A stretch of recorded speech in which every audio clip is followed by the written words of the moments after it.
L'innovation, c'est la différenciation économique. C'est la possibilité pour notre pays de faire valoir ses atouts. Parmi ces atouts, il y a le numérique. Ce sont des centaines de milliers d'emplois qui continuent à créer des emplois tous les jours. C'est la raison pour laquelle le lieu du design a confié à Jean-Louis Fréchin, commissaire, le soin, avec le lieu du design, de concevoir une exposition sur les objets du numérique, acteurs d'un nouveau monde industriel. L'avenir du pays, il passe par ces entrepreneurs du numérique qui touchent aussi bien des écrans que des objets, que des produits relevant du monde marchand, que des produits relevant du monde social et de l'économie solidaire.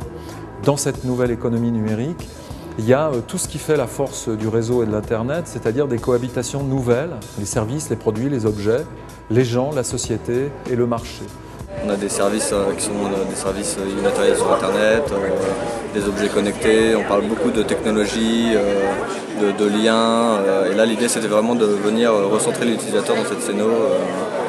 Alors après il ne s'agit pas de mettre des vrais utilisateurs, nous c'est des avatars on va dire numériques encore en formation, donc ces personnages noirs, facettés, qui sont vraiment issus du monde numérique. À l'image aussi du sas d'entrée qui est une sorte de forme sculpturale qui émerge du sol comme ça, qui est abstraite. Jean-Louis, dans son commissariat, il a aussi organisé les projets par thématique, aussi pour orienter le visiteur, pouvoir simplifier en fait la lecture, hiérarchiser la lecture. Donc effectivement on a des grandes thématiques, habiter, être ensemble et puis plein d'autres.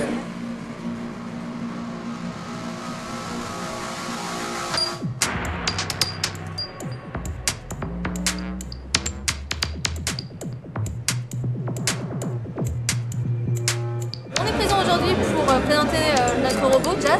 On a décidé, après pas mal de recherches, que quelque chose qui était nécessaire pour les gens actuellement, c'était d'avoir un système de vidéoconférence qui se déplace.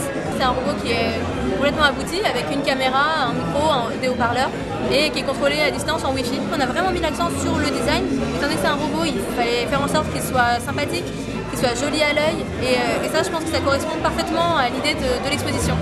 Le thème de l'exposition, c'est aussi les usages. C'est-à-dire que mettre du design dans les technologies, ça sert à plusieurs choses. D'ailleurs, en premier lieu, de faire des choses qui soient intéressantes, qui soient désirables, qui soient belles, qui soient esthétiques au sens le plus noble du terme. Et puis ça permet de se poser de manière rapide la question des usages, qui sont souvent traités de manière un petit peu académique dans les grandes entreprises. Le design, c'est l'attention aux gens, c'est l'intention pour les gens. Et dans ce cadre-là, c'est une sorte d'humanisation des technologies. Ces objets sont en papier, donc il y a une radio et un carnet qui se connecte à l'ordinateur, qui est en fait une feuille de papier canson noir reliée à l'ordinateur et qui permet tout simplement de dessiner avec un crayon. Le papier m'est apparu comme un support idéal pour intégrer ces objets dans le quotidien parce qu'il est à la fois tactile, sensible, mais il possède aussi un potentiel technique et industriel fort.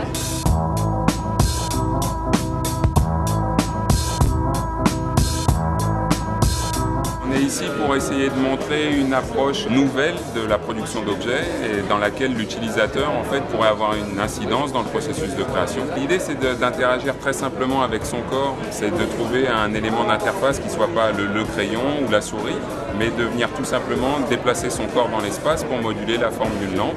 Et on peut produire ensuite matériellement chacune de ces formes à l'aide d'imprimantes dites 3D. Aujourd'hui, les outils de transformation sont mécaniques. On reproduit un objet à l'identique, ce qu'on appelle la production en série, et l'objet standard. Avec les outils de conception et de fabrication numérique, on peut envisager d'autres méthodes qui permettent de générer à chaque fois un objet unique. No Design, l'agence que je dirige, est une agence qui est spécialisée dans l'innovation, c'est-à-dire dans les nouveaux produits et services sans référence directe. On doit être la première agence de design en France à avoir fait un projet avec l'IRCAM, l'Institut de recherche et de création acoustique et musicale. Et ce projet de recherche, c'est quelque part essayer de mettre les interactions sur le corps pour piloter des objets ou la musique en temps réel. C'est-à-dire se débarrasser de ces interfaces anciennes comme les claviers d'ordinateur et les souris, et pour utiliser le corps. Mais en fait, là, tout ce que je vois autour de moi, il y a un peu d'Internet des objets, il y a du tactile. Ça rejoint un peu nos problématiques d'aujourd'hui, d'avoir une nouvelle approche journalistique à l'ère du tactile, à l'ère de l'Internet des objets, parce qu'on peut effectivement aussi créer des dossiers journalistiques en captant des données récupérées via l'Internet des objets. Donc on combine le monde journalistique, le monde des développeurs et le monde du design.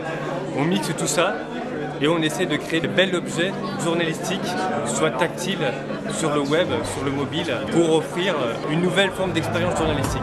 Ce qu'il était important de montrer dans cette exposition, c'est que le numérique permet à de jeunes entrepreneurs de proposer des services nouveaux, rapidement, avec agilité, et avec des astuces qu'on ne retrouve pas dans les grandes entreprises. Donc c'est surtout un hommage à ces jeunes entreprises qu'on voulait faire dans l'exposition, qui tous ont à un moment ou à un autre fait appel au design pour faire des produits plus désirables, plus séduisants, et avec une culture qui est réellement celle de l'Internet, pas celle d'entreprises qui essayent de s'adapter à l'Internet, mais vraiment des gens qui sont l'Internet, qui sont l'innovation et qui sont les produits et services d'aujourd'hui et de demain.